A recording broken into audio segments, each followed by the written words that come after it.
So I wanted to end off the week of talking a little bit about traumatic stress. And what I want you to know is that when I do see people, whether it's in a debriefing or whether in practice or in consulting, there's a reaction that generally happens within their body, and something that seen often over my 30 years of experience.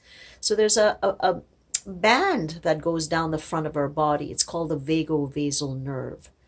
And what you need to know about the vagovasal nerve is there's three parts to it. The top of that is called the ventral vagal nerves. Then the middle is the sympathetic nervous system, and the bottom is called the dorsal vagal nerve.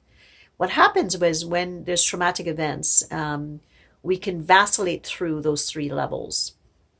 Ideally, the ventral vagus is the part that helps us connect and really make sense of things in our worlds when things aren't going so well. So when we're in a traumatic situation where there's stress, we can actually go to a place to connect to others.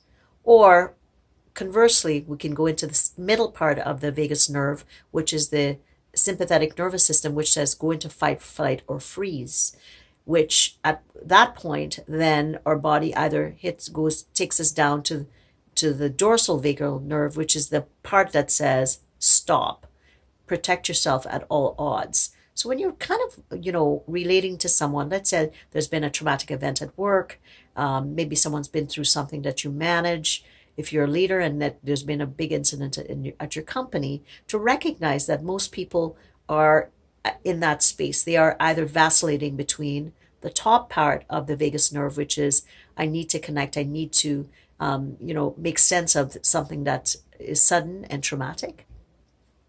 Or people are into the sympathetic part of the vagus nerve, which is I need to protect myself, and then they might go lower into the dorsal vagus nerve, which says, disconnect. And what happens is when there's people with previous traumatic events, they may go into the dorsal vagal nerve, which is kind of protect myself at all odds.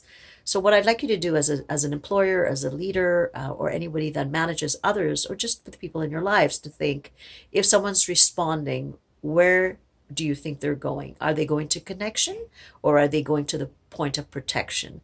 And what you can do, and when you're communicating with them, is to check in with them. Are you here? In a very diplomatic way, meaning, are you listening to me?